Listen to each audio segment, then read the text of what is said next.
Bien, mis hermanos, yo les pido que abran sus Biblias en el libro del Éxodo, capítulo 24.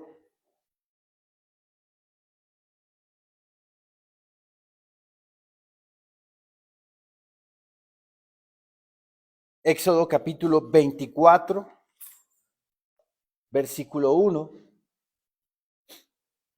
Ponemos en contexto. Moisés y toda la congregación de los hijos de Israel han llegado al monte Sinaí. Tardaron 3 meses en llegar con algunos reclamos y algunas peripecias que tuvieron en el camino el pueblo de Israel en contra de Dios, pero al final llegaron a donde mi Señor Dios le dijo a Moisés que le dijera a Faraón que dejara ir a su pueblo para que lo adorara en el desierto. Entonces, en esta ocasión, aquí en Éxodo 24, versículo 1, dice el Señor en su palabra: dijo Jehová a Moisés, sube ante Jehová tú y Aarón, Nadab y Abiú, y 70 de los ancianos de Israel, y os inclinaréis desde lejos.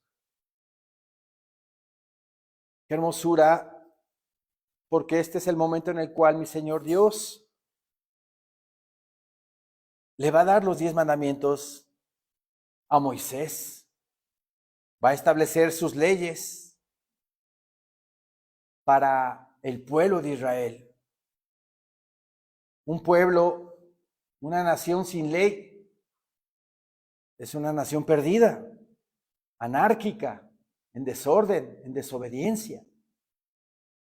Cada nación en el mundo tiene sus leyes. Aquí mi Señor Dios le dice a Moisés que suba junto con 70 ancianos de los hijos de Israel. Esos 70 ancianos son los representantes de toda la nación. Y dice el versículo 2, pero Moisés solo se acercará a Jehová, y ellos no se acerquen, ni suba el pueblo con él. O sea, quiere decir aquí mi Señor Dios que Moisés solamente iba a llegar hasta la punta del monte Sinaí. A la mitad del camino, los 70 ancianos. Pero el pueblo iba a quedar en las faldas, precisamente, como aquí en la ilustración que yo les puse para darnos una idea de la gloria de Dios allá arriba y del pueblo aquí abajo esperando a Moisés que sube al monte Sinaí. Versículo 3 dice, y Moisés vino y contó al pueblo todas las palabras de Jehová y todas las leyes. ¿A qué leyes se refiere? A los 10 mandamientos. Sabemos que no nada más son los 10 mandamientos los que mi Señor Dios estableció para su pueblo, sino que son 613 leyes que están escritas aquí, en Éxodo, Levítico, Números y Deuteronomio. Aquí las leyes a las cuales se refiere mi Señor Dios es a los 10 mandamientos. Y Moisés vino, dice, y contó al pueblo todas las palabras de Jehová y todas las leyes.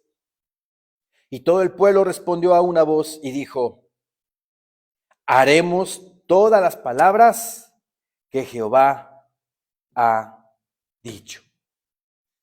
Vean nada más el compromiso que tenía el pueblo para con Dios. ¿Sabía verdaderamente el pueblo de Israel el compromiso tan grande que iba a tener con Dios, con Jehová de los ejércitos, con el creador de los cielos y de la tierra y del mar y de todo lo que en ellos hay? ¿O fue un de diente a labio nada más? Porque dice, haremos todas las palabras que Jehová ha dicho. Versículo 4. Y Moisés escribió todas las palabras de Jehová. O sea, quiere decir que primero sube Moisés ante Jehová, mi Señor Dios le habla y le dicta las palabras oralmente. Luego Moisés baja, se las da al pueblo y el pueblo dice, haremos todo lo que Jehová nos pida que hagamos. Luego en el versículo 4 dice, y Moisés escribió todas las palabras de Jehová. Y levantándose muy tarde porque se desveló Moisés. No dice eso. Y levantándose de mañana, muy atento, muy preciso a los asuntos y las cosas de Dios. El cristiano tiene que tener esa facultad y esa virtud, ser puntual. Debemos de ser puntuales. Imagínense mi Señor Dios, que le diga a mi Señor Jesucristo, ya es tiempo de que vayas y recojas a tu esposa. Y mi Señor Jesucristo diga, pues me voy a echar a la hamaca, Padre mío. Voy a esperar un ratito, unos años más, mientras esta tierra se está destruyendo a pedazos como lo estamos empezando a ver. Y los escogidos que estamos esperando al Señor y decimos, y bueno, pues ¿a qué hora viene el Hijo? Prometió Jesucristo que a la mitad de la tribulación iba a venir por su iglesia. Y estamos viendo ya las copas de la ira derramadas sobre este mundo. No vemos a Cristo venir por su iglesia. ¿Haría eso el Señor? No, no, en ninguna manera. En cuanto el Padre le diga, ya se ha cumplido que la plenitud de los gentiles haya recibido a Jesucristo como su único Señor y suficiente Salvador en sus vidas, entonces sí, hijo mío, ve por tu esposa y tráela a tu reino celestial para celebrar las bodas del Cordero. Puntualmente, mi Señor Jesucristo va a obedecer al Padre y va a llegar puntual a la cita con su esposa. Levantándose de mañana, dice Moisés. El cristiano debe de ser una persona que se caracterice por no ser desvelado, sobre todo cuando nos congregamos de sábado para domingo, ¿verdad? Debemos de dormirnos temprano, procurar estar listos para que el domingo lleguemos a tiempo y podamos congregarnos como Dios manda. Ya me imagino a Moisés aquí, no, pues es que me desvelé con Aarón y con Ur y con Josué, nos echamos un cafecito, ¿verdad? Y perdóname, Padre, pero son las 12 del día y bueno, son las 12 de la madrugada, Padre Santo. Pero ¿cómo no? Voy y escribo tus leyes. ¿Se imaginan? No. Nuestro compromiso con el Señor debe de ser pleno y total. Dice el Señor, y Moisés escribió todas las palabras de Jehová, y levantándose de mañana, edificó un altar al pie del monte, y 12 columnas, según las 12 tribus de Israel. Yo escribí algo al respecto aquí. Un comentarista bíblico dice, el pacto fue ratificado, escrito y ratificado de nuevo. O sea, primero les habla las palabras que mi Señor Dios les manda, les habla. Luego esas palabras Moisés las escribe y luego otra vez es ratificado el pacto. El pacto fue ratificado, escrito y ratificado de nuevo. Había una variedad de rituales para ratificar un pacto. La palabra de Dios nos habla de un sacrificio de sangre, que este es el caso, el que vamos a ver. Pasar a través de los animales sacrificados. ¿Se acuerdan de Abraham cuando se queda dormido y mi Señor Dios le pide que parta unos animales, un carnero, un macho cabrío y un cordero? Y mi Señor Dios con una antorcha ardiendo pasa en medio de esos sacrificios. Eso era un pacto que en la antigüedad se establecía. De esa manera también se ratifica un pacto. Luego también participar juntos en una comida. Génesis 31:54 no lo dice. Y comer sal juntos. Números 18:19. Aquí mi Señor Dios va a establecer un pacto de sangre con su pueblo amado Israel. Y levantándose de mañana, dice, edificó un altar al pie del monte y 12 columnas según las 12 tribus de Israel. Versículo 5. Y envió jóvenes de los hijos de Israel, los cuales ofrecieron holocaustos y becerros como sacrificios de paz a Jehová. Qué importante el significado de lo que son los sacrificios de paz.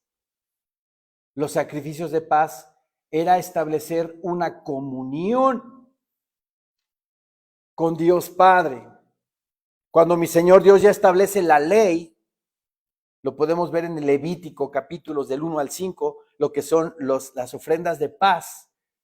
Un israelita llegaba y por ser bendecido en su cosecha, por vivir en paz con sus vecinos, por tener abundancia, ¿qué hacía el israelita? Tomaba un animal y ofrecía sacrificio de paz en comunión con Dios. Aquí estos jóvenes van a ofrecer un sacrificio de paz a Jehová.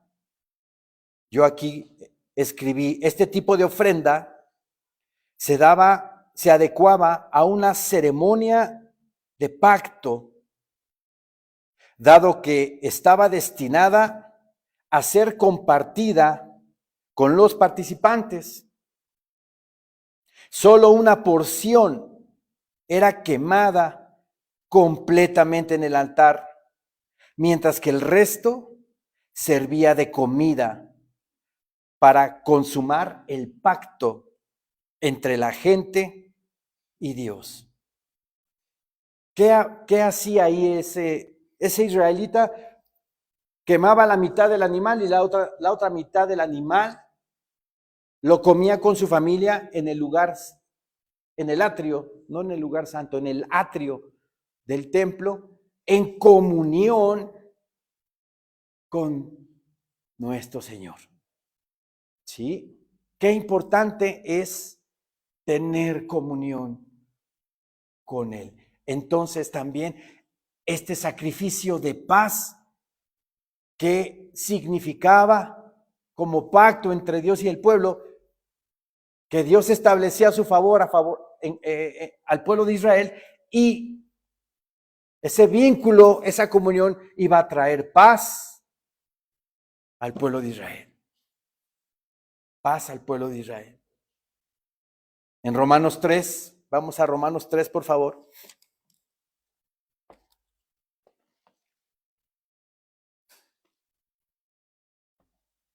Romanos 3, versículo 21.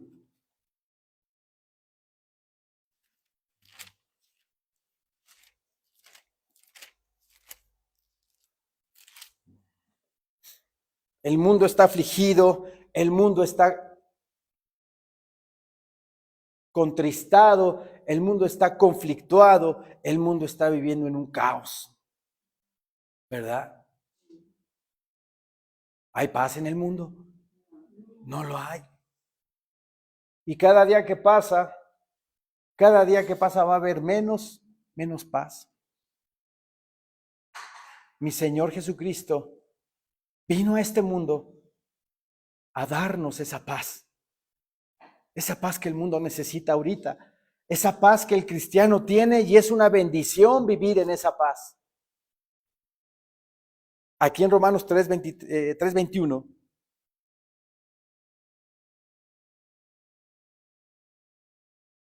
dice el Señor en su palabra: pero ahora, aparte de la ley, se ha manifestado la justicia de Dios, testificada por la ley y por los profetas.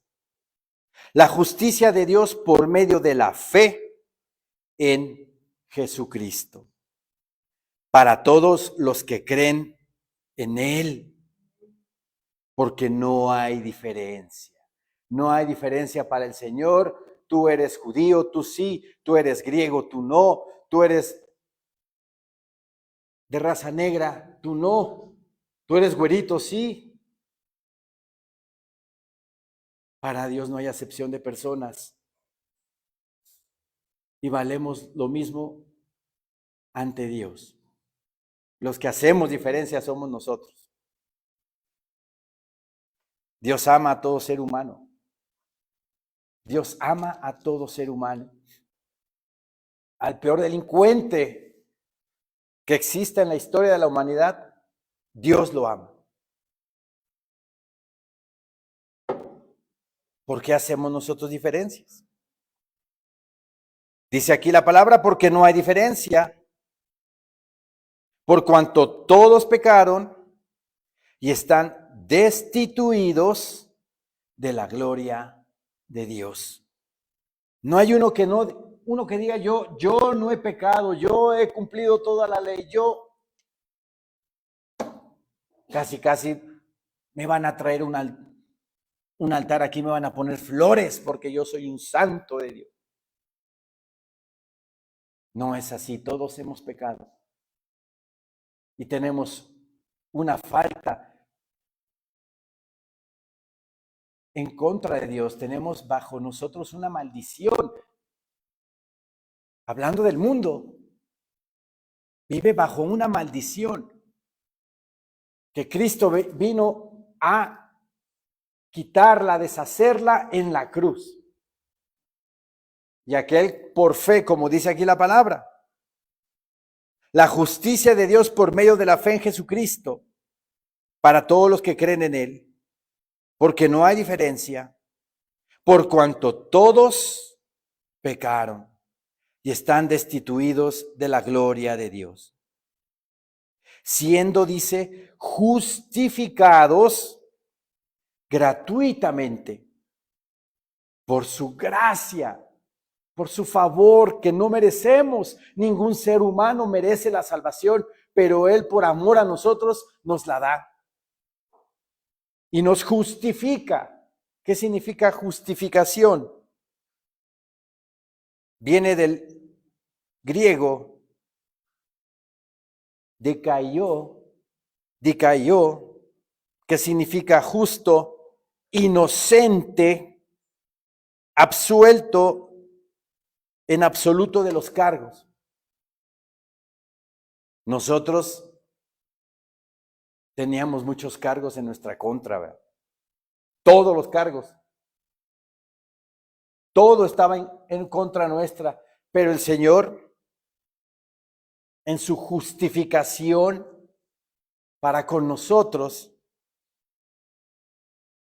dice que gratuitamente, por su gracia, mediante la redención que es en Cristo Jesús. O sea, nosotros somos ya justificados por la sangre de Cristo Jesús, que Él derramó en la cruz, a quien Dios puso como propiciación por medio de la fe en su sangre, para manifestar su justicia a causa de haber pasado por alto en su paciencia los pecados pasados.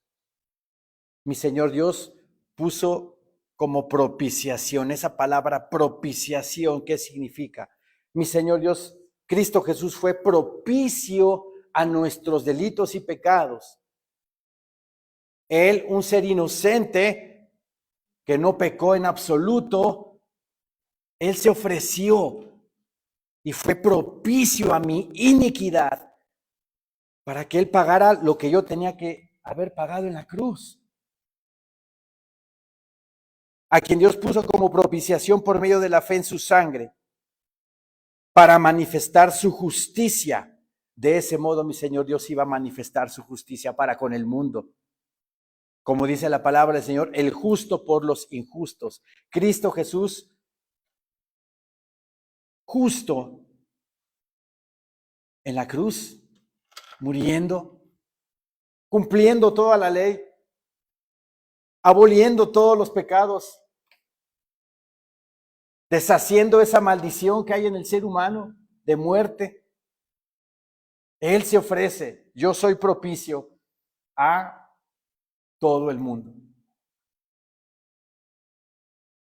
Pero el creyente, el ser humano, ¿qué tiene que hacer? Tiene que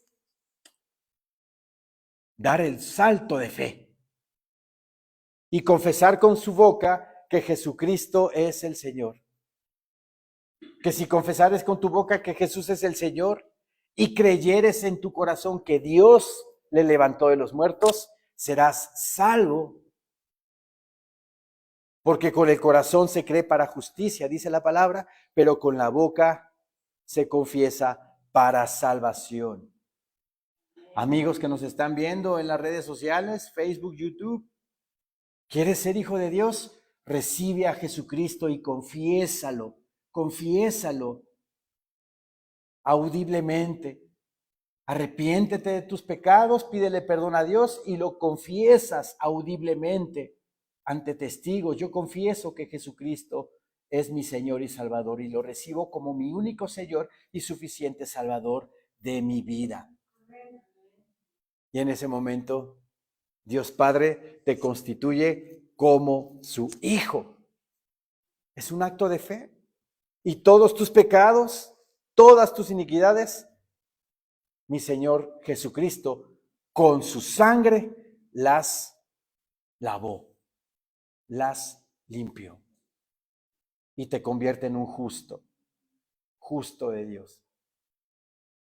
Siendo justificados gratuitamente por su gracia, mediante la redención que es en Cristo Jesús, a quien Dios puso como propiciación por medio de la fe en su sangre, para manifestar su justicia a causa de haber pasado por alto en su paciencia los pecados pasados.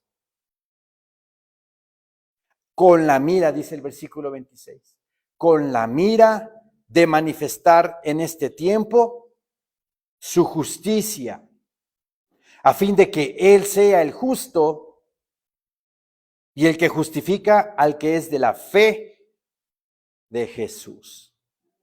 Mi Señor Dios justifica y hace justo al que viene delante de Cristo y lo confiesa como su Señor y Salvador. Y dice también la palabra, con la mira de manifestar en este tiempo su justicia. Él demanda la justicia, Él demanda esa justicia. A lo largo de los siglos y de los siglos, desde que Adán y Eva pecaron en el huerto del Edén, se demandó justicia de tanta iniquidad y de tanto pecado en el mundo. ¿Quién la recibió? ¿Quién pagó los platos rotos de todos los seres humanos? Cristo Jesús en la cruz. Regresemos a Éxodo 24, por favor. Y cuando vivimos nosotros en esa comunión con el Señor viene paz, viene gozo, viene reposo, viene esperanza. El mundo no tiene esperanza. La única esperanza en tu vida es Jesucristo. Él es el único motor que nos hace seguir adelante, esperando lo que no vemos en cuanto a sus promesas, su reino celestial. Aquí en el versículo 5 dice, y envió jóvenes de los hijos de Israel, los cuales ofrecieron holocaustos y becerros como sacrificios de paz a Jehová. Versículo 6 dice, y Moisés tomó la mitad de la sangre y la puso en tazones. ¿De la sangre de quiénes? De esos sacrificios, de esos animales que los jóvenes ofrecieron en el altar, ¿verdad? Esa sangre la separa Moisés y dice que en tazones, ¿verdad? La separó y Moisés tomó la mitad de la sangre y la puso en tazones y esparció la otra mitad de la sangre sobre el altar. Y tomó el libro del pacto y lo leyó a oídos del pueblo, el cual dijo, haremos todas las cosas que Jehová ha dicho y obedeceremos. Entonces Moisés tomó la sangre y roció sobre el pueblo y dijo, he aquí la sangre del pacto que Jehová ha hecho con vosotros sobre todas estas cosas. Vean nada más aquí la profundidad y el compromiso que estaban adquiriendo el pueblo de Israel. Moisés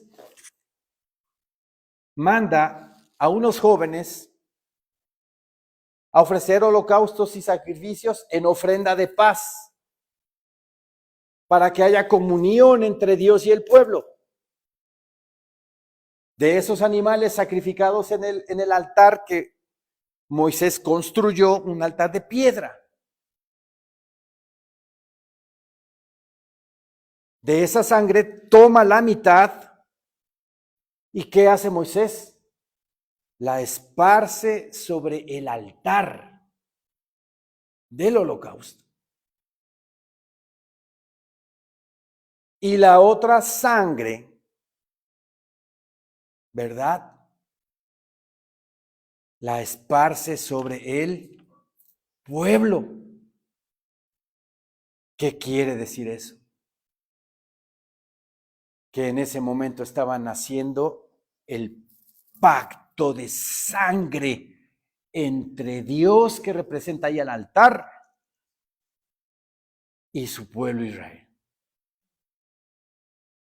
Un pacto indisoluble, un pacto irrompible, un pacto y compromiso de parte de Dios. Más adelante, en el libro de Deuteronomio, nos habla la palabra de las bendiciones sobre la obediencia.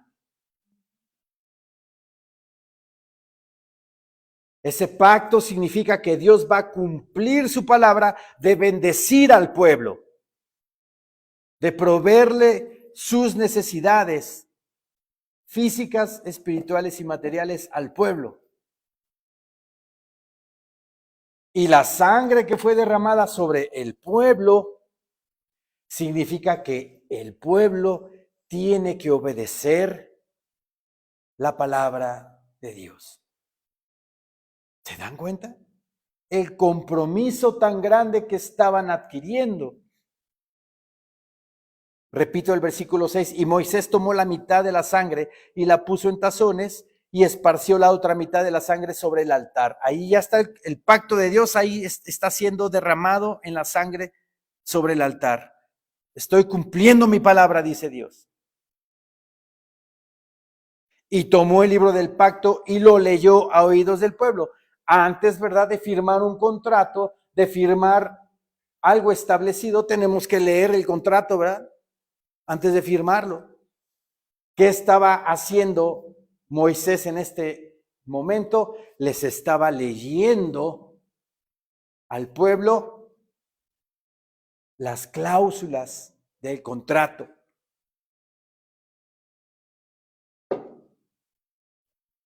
Y tomó el libro del pacto y lo leyó a oídos del pueblo.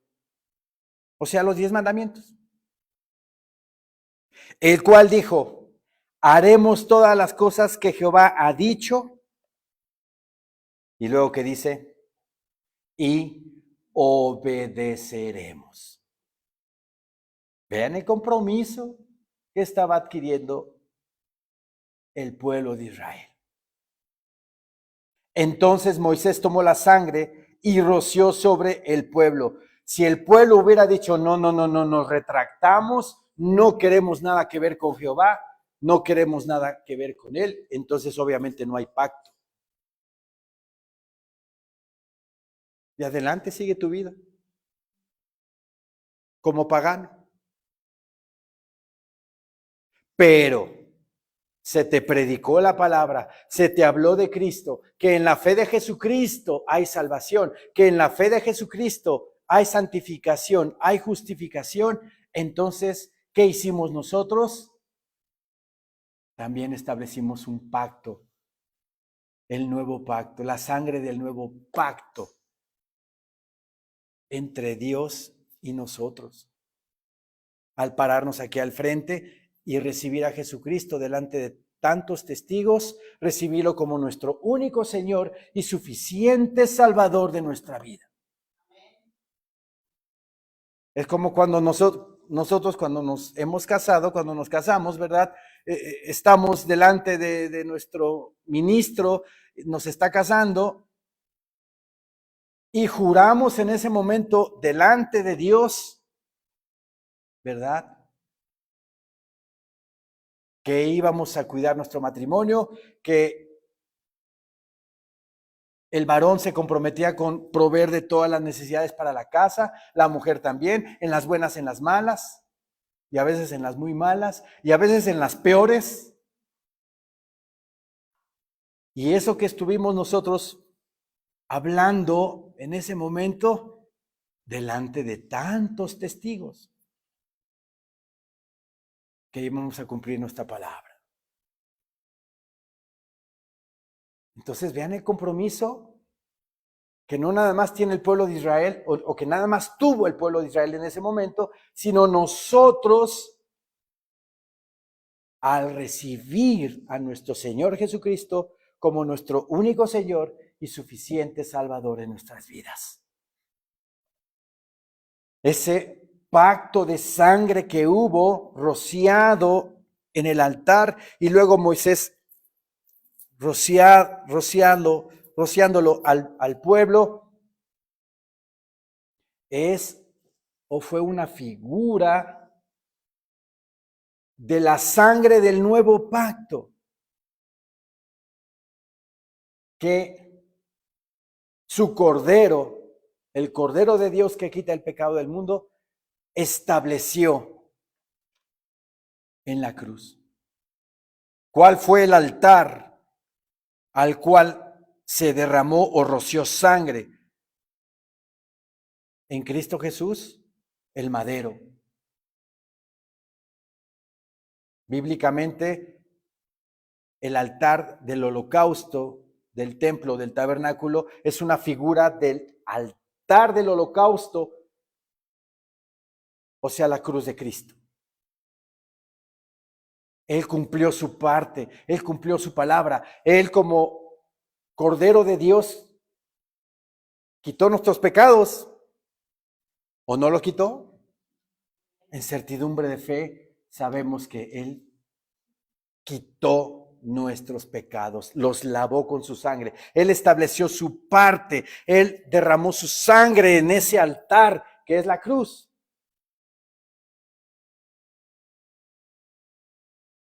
Nosotros, al recibirlo como nuestro único Señor y Salvador de nuestras vidas, también estamos de acuerdo en ese nuevo pacto establecido. Y dice la palabra en Hebreos, con muchísimas mejores promesas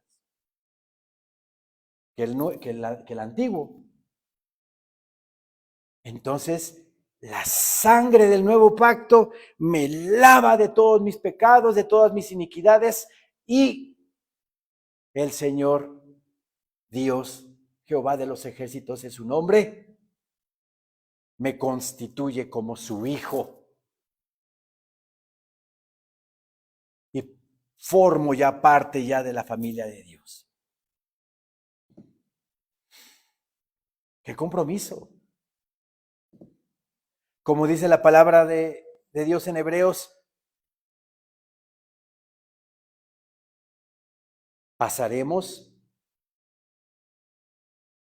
como inmunda la sangre de Cristo.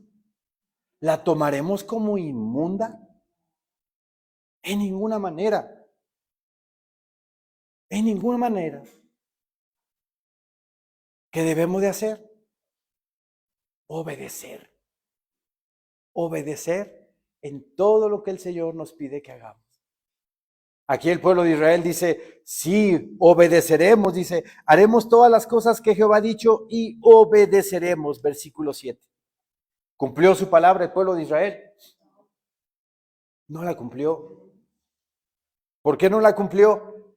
Porque esa primera generación, esa generación que salió de Egipto, murió en el desierto. No llegó a la tierra prometida. No llegó. Todos ellos, todos esos que dijeron a Moisés prometiendo obediencia al Padre y le dijeron, sí, obedecemos, Señor, fueron muertos. Solo dos hubo que sí llegaron a la tierra prometida. Josué y Caleb. Josué y Caleb. Siempre va a haber un remanente, ¿verdad? Un remanente fiel. Seamos parte de ese remanente. Seamos parte de esa esposa que está ya ansiosa. De verdad estamos ansiosos porque Cristo Jesús ya venga por su iglesia. Estamos esperándolo con todo nuestro corazón. Hay una corona para nosotros si deseamos con todo nuestro ser la venida del Señor. Hay una corona. Y Dios conoce nuestros corazones, sabe quién sí, sabe quién no. Porque aquí podemos decir, sí, Señor. Bien religiosos. Pero acá, nada. Entonces vean el compromiso. Versículo 8 dice, entonces Moisés tomó la sangre y roció sobre el pueblo y dijo, he aquí la sangre del pacto. En Mateo 26, vamos a Mateo 26, vamos a ver la sangre del nuevo pacto. Mateo 26, versículo 28.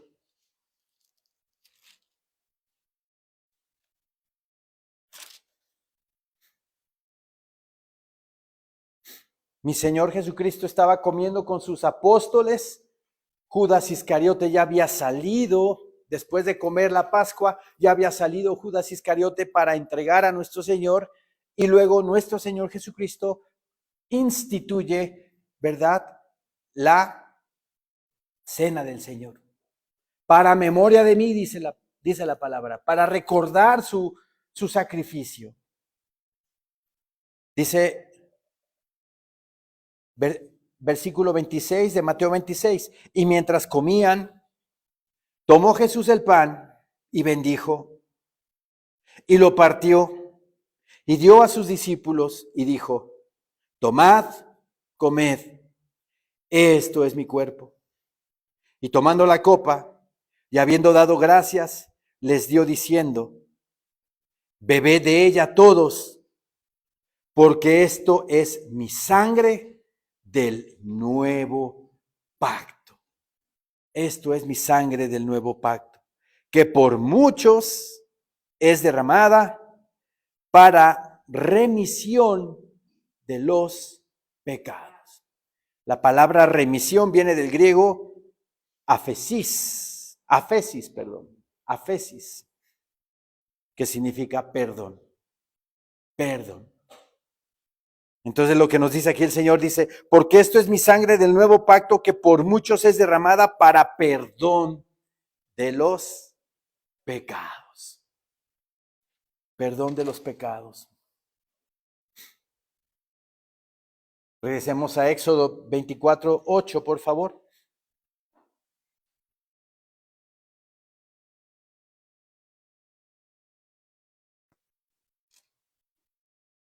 Entonces Moisés tomó la sangre y roció sobre el pueblo y dijo, he aquí la sangre del pacto que Jehová ha hecho con vosotros sobre todas estas cosas. En Hebreos, vamos a Hebreos 9. Hebreos 9, versículo 19.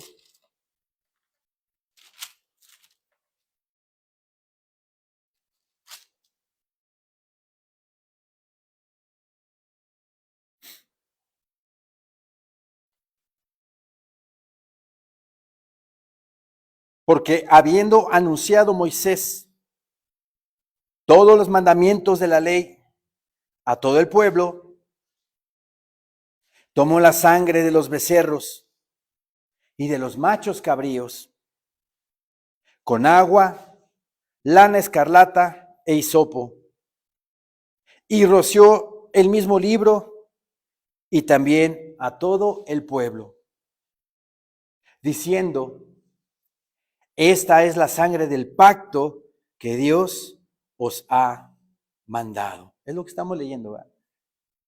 Y además de esto, roció también con la sangre el tabernáculo y todos los vasos del ministerio. Y casi todo es purificado según la ley con sangre. Y sin derramamiento de sangre no se hace remisión. Sin derramamiento de sangre no se hace perdón de pecados. ¿Quién estableció esa ley? Dios Padre. Dios. Tiene que haber un derramamiento de sangre para haber remisión de pecados. Si no, pregúntenle a Adán y Eva cómo les fue. Cuando pecaron, desobedeciendo al comer el fruto prohibido, se vieron desnudos, se avergonzaron, cogieron hojas de higuera y se taparon sus partes nobles, sus partes íntimas. Y yo siempre cuando yo digo esto, digo, pues, ¿qué les iban a cubrir? Nada. Ahí viene, ¿verdad? Lo que es la religión, que el hombre por sus obras y por sus propios hechos quieren alcanzar a Dios. Pero no es como el hombre quiere, es como Dios quiere. Ellos tapándose sus partes nobles con hojas de higuera. Y mi Señor Dios, en su amor, en su misericordia, mató a un ser vivo, le quitó la piel y los vistió, los cubrió completamente.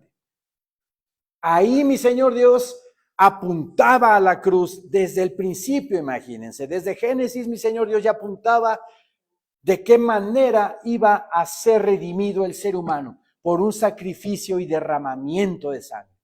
Porque ese animal al cual mi Señor Dios lo mató, pues obviamente derramó su sangre.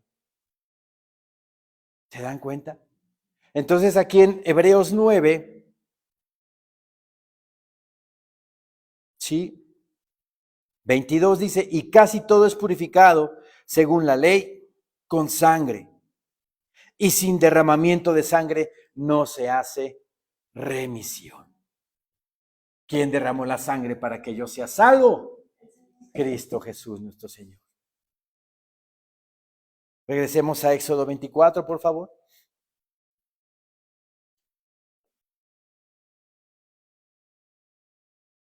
Y subieron Moisés y Aarón, Nadab y Abiú, y 70 de los ancianos de Israel, y vieron al Dios de Israel. Vean qué maravilla. Y vieron al Dios de Israel. Y había debajo de sus pies como un embaldosado de zafiro. ¿Qué significa embaldosado? Un piso de zafiro. Semejante al cielo cuando está sereno. Qué hermosura. Qué maravilla que cuando tú vives en esa comunión, que cuando tú vives en esa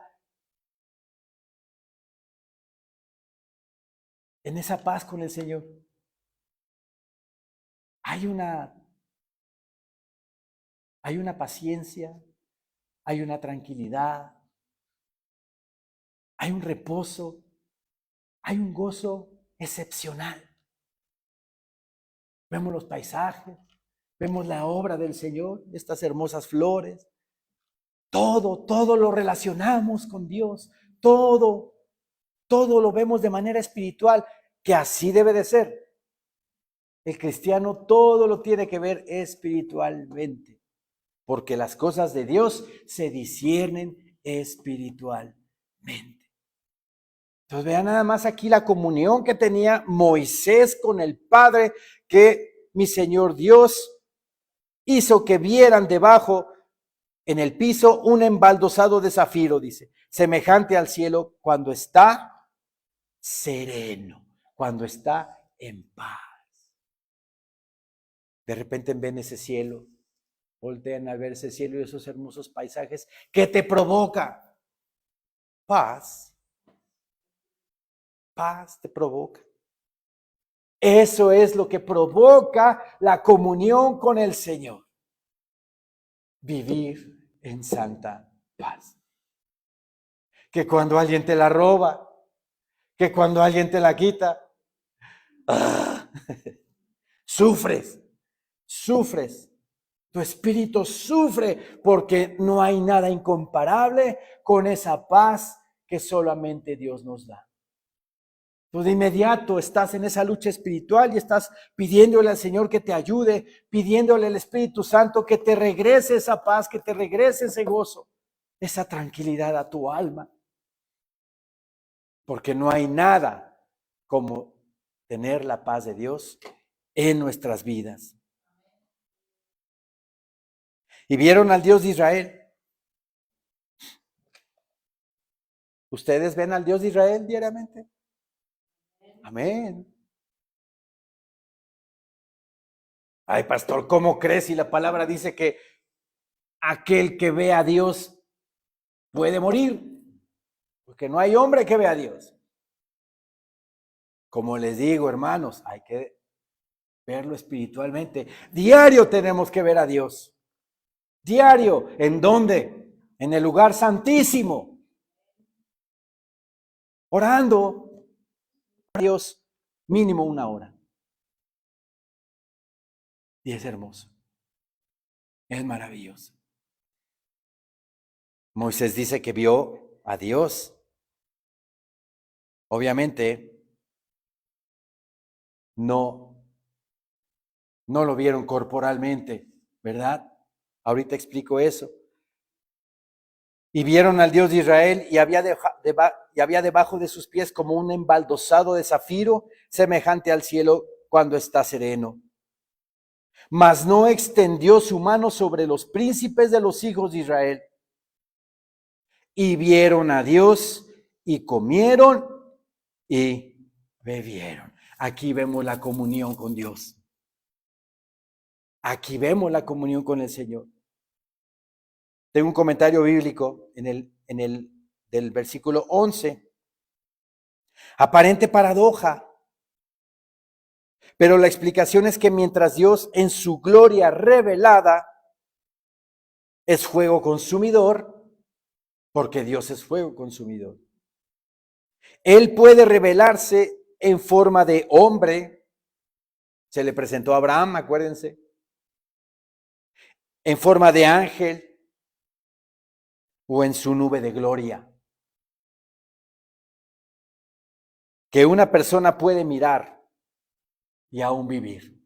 De esa manera se ha presentado Dios en su palabra bendita. Versículo 11 nuevamente dice, mas no extendió su mano sobre los príncipes de los hijos de Israel. Y vieron a Dios en su gloria, obviamente. Una nube de gloria estaba con ellos ahí. Vieron a Dios en su gloria. Y comieron y bebieron. Y comieron y bebieron. ¿Qué significa eso? Comunión. Comunión con Dios. Una unión común. Un lazo estrecho de amor, de fraternidad entre Dios y nosotros. Por eso el sacrificio de paz del versículo 5. Aquí me voy a detener tantito. Vamos a Apocalipsis 3, por favor.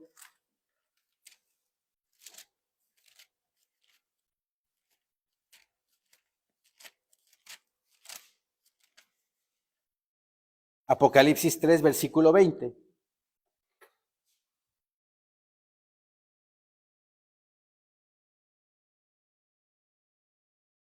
Apocalipsis 3, versículo 20.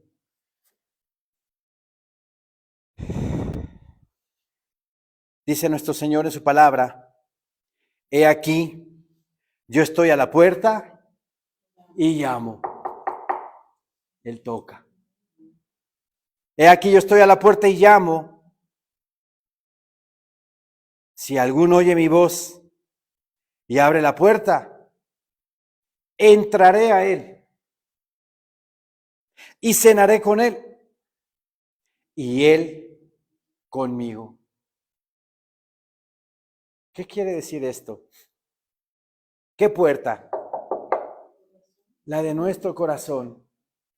Cada vez que alguien llega y le predica la palabra de Dios a un inconverso, esa persona en ese momento está sintiendo que Dios le está tocando en su corazón. Pero ahí hay una diferencia. Aquel que sí recibe la palabra, sí recibe el mensaje de salvación, y aquel que no, y aquel que no quiere. Si constantemente te están tocando la puerta de tu corazón, la palabra de Dios, y tú no quieres, ¿qué va a hacer el Señor? Va a endurecer tu corazón. Porque el no creer en Jesucristo es pecado. Es pecado. Vean qué terrible. Pero si tú estás recibiendo la palabra y le abres la puerta de tu corazón al Señor, el Señor va a entrar a ti, a tu vida. Es más, Él va a entrar literal en ti por medio de su Santo Espíritu cuando tú lo recibes como tu único Señor y Salvador de tu vida. Él entra en ti para cenar contigo. Pero dice la palabra, entraré a Él y cenaré con Él. Y Él conmigo. Pero ¿por qué también? ¿Por qué aclara y Él conmigo? Tú puedes invitar a alguien a cenar a tu casa, pero nada más está cenando Él. Tú ya cenaste, ¿no? Te invito a cenar. Te invito a cenar. Pero ¿qué crees? Yo ya cené, cena tú. Tú estás ahí en la mesa y yo aquí en la cocina, pero yo te veo como cenas. ¿Allá hay comunión? No, nada más está cenando Él. ¿Qué quiere decir este versículo? que haya una comunión. Entraré a Él y cenaré con Él, pero no nada más voy a cenar con Él, Él también conmigo. Habla de una estrecha relación entre el ser humano y Dios y Cristo Jesús. Eso es lo que quiere el Señor.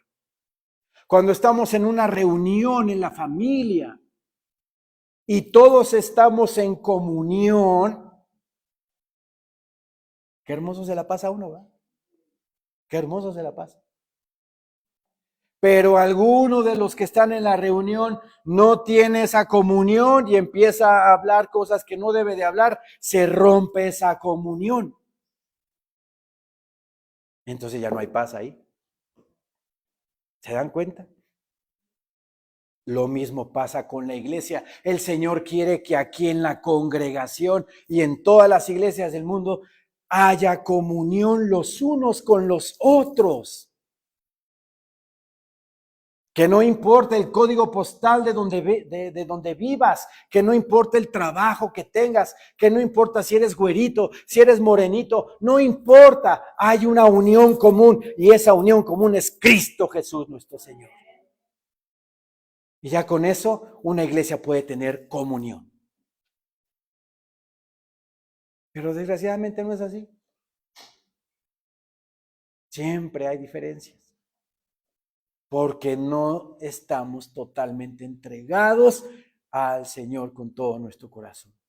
Y no vemos a mis hermanos como verdaderamente los debo de ver, como hermanos en Cristo, todos, fraternalmente, fraternidad, amor fraternal, amor de hermanos.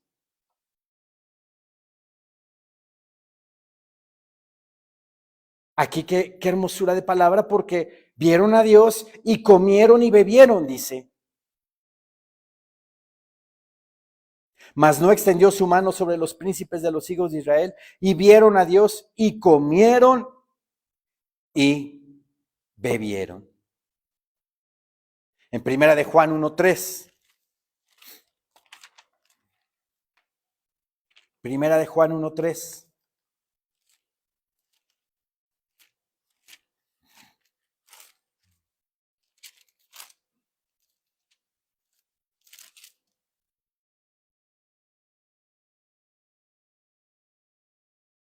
Primera de Juan 1:3 dice, lo que hemos visto y oído, eso os anunciamos. Habla Juan de lo que vieron y de lo que oyeron. Fueron testigos presenciales de nuestro Señor Jesucristo. Para que también vosotros tengáis comunión con nosotros. Y nuestra comunión verdaderamente es con el Padre y con su Hijo Jesucristo. Estas cosas os escribimos para que vuestro gozo sea cumplido. ¿Quieres experimentar el gozo del Señor en tu vida? Ten comunión con Dios Padre y con Dios Hijo. Hay hermanos que nunca han experimentado esa comunión, ese gozo. Nunca. Porque no se sueltan de la baranda, no se sueltan de la barda. Entrégate, abandónate al Señor, no te va a pasar nada. Al contrario, todo lo contrario, vienen bendiciones sobre tu vida. Y hablo de bendiciones espirituales, porque luego pensamos en el signo de pesos y dinero. La raíz de todos los males es el amor al dinero. Entonces, entreguémonos totalmente al Señor. Tengamos esa comunión con Dios diaria. Orando diariamente, leyendo la palabra diariamente. El tiempo es malo. Y debemos de entregarnos completamente al Señor. Versículo 12 dice, entonces Jehová dijo a Moisés, sube a mí al monte y espera allá, y te daré tablas de piedra y la ley y mandamientos que he escrito para enseñarles. Y se levantó Moisés con Josué, su servidor, Y Moisés subió al monte de Dios. Moisés subía y bajaba, ¿verdad? Moisés subía y bajaba, subía y bajaba. No importa, no importa lo que el Señor te pida que hagas, no importa. Pidámosle al Señor que nos use grandemente para que llevemos más almas a los pies de Cristo. Él tiene el control de tu vida. Y si te pide que subas varias veces al Ajusco, sube varias veces al Ajusco. No te va a pasar nada. Estás auspiciado, estás bendecido, estás llevado por Dios. Y todo el que se deja llevar por Dios es apoyado por Dios, bendecido por Dios. Y dijo a los ancianos: esperadnos aquí hasta que volvamos a vosotros, y he aquí Aarón y Hur están con vosotros. El que tuviera asuntos, acuda a ellos. Aquí vemos cómo el pueblo está hasta acá abajo, ¿verdad? Está acá abajo y Moisés está a punto de subir al monte Sinaí. El pueblo tenía prohibido subir y nada más Moisés, Aarón, Hur, Nadab y Abiú subieron hasta cierta parte del monte y ya de ahí para arriba solamente Moisés. Versículo 15. Entonces Moisés subió al monte y una nube cubrió el monte. Y la gloria de Jehová reposó sobre el monte Sinaí, y la nube lo cubrió por 6 días. Y al séptimo día llamó a Moisés de en medio de la nube. Ya me imagino a Moisés desde el segundo día: ay, a ver a qué hora, Señor, porque tengo prisa, tengo cosas que hacer, Señor. Tú me dijiste que subiera al monte y no te manifiestas, Señor. ¿Qué debemos de aprender? La paciencia. La paciencia es una gran virtud. El fruto de la paciencia que el Espíritu Santo nos da. A veces el Señor nos pone pruebas de paciencia y a veces ni nos damos cuenta que nos está probando el Señor. Y a veces reprobamos, ¿verdad? Y a veces sí las pasamos. Y nos damos cuenta de que si le ponemos al Señor con todo nuestro corazón, nuestro tiempo, y guardamos en paciencia, todas las cosas que van a suceder en ese día van a salir perfectas. Porque hasta nuestro tiempo el Señor nos lo administra. Y es hermoso. Pero debemos de ser pacientes.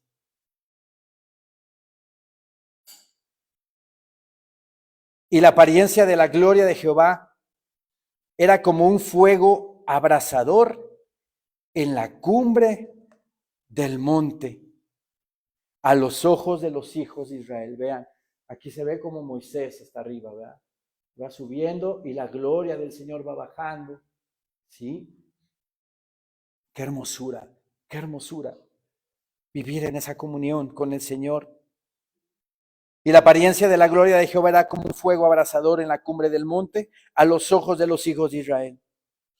Y entró Moisés en medio de la nube y subió al monte, y estuvo Moisés en el monte 40 días y 40 noches. 40 noches.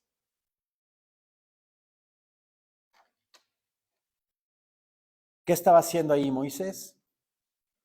Recibiendo la ley. No nada más los 10 mandamientos, ya se los había dado, sino estaba recibiendo lo que vemos del versículo del capítulo 25, ¿sí? Al capítulo 30, 31.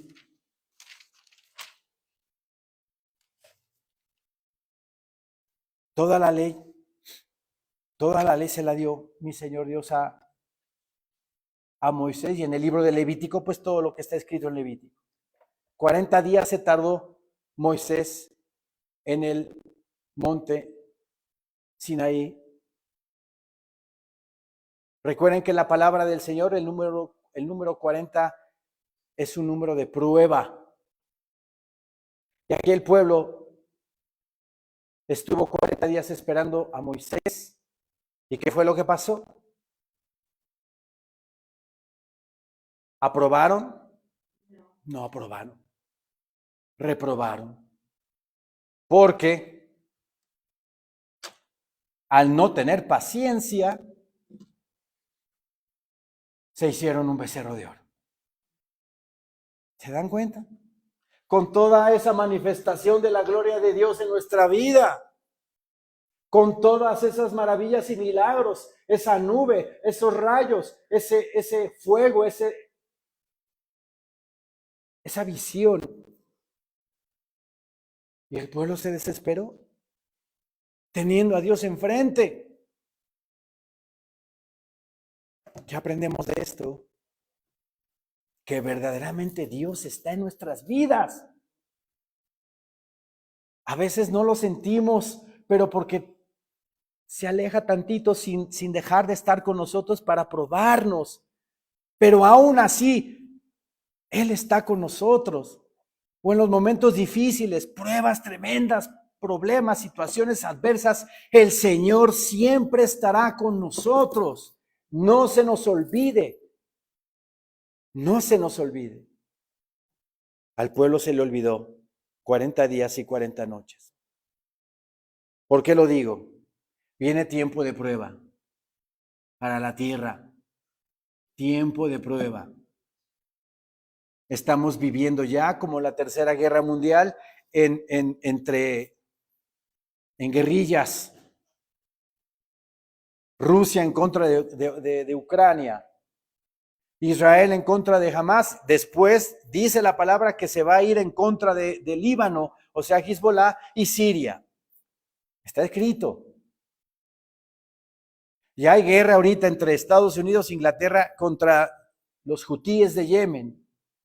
China va a aprovechar la oportunidad de que Estados Unidos quiere estar por todos lados, va a querer invadir o va a invadir Taiwán. Y también ahí Estados Unidos va a estar. Pakistán en contra de India. Se traen ganas desde hace muchos años.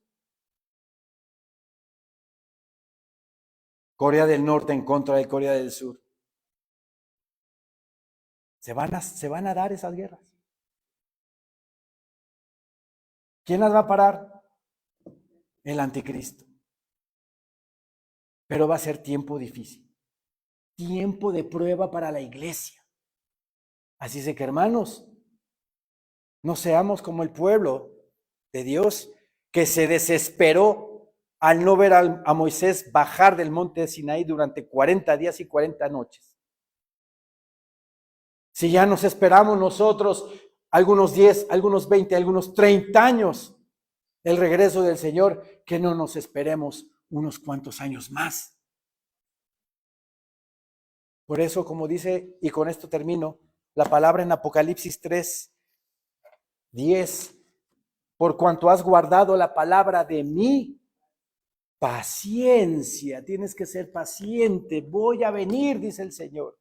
Por cuanto has guardado la palabra de mi paciencia, yo también te guardaré de la hora de la prueba que ha de venir sobre el mundo entero para probar a la tierra. Amén, hermanos. Amén. Levantémonos, por favor.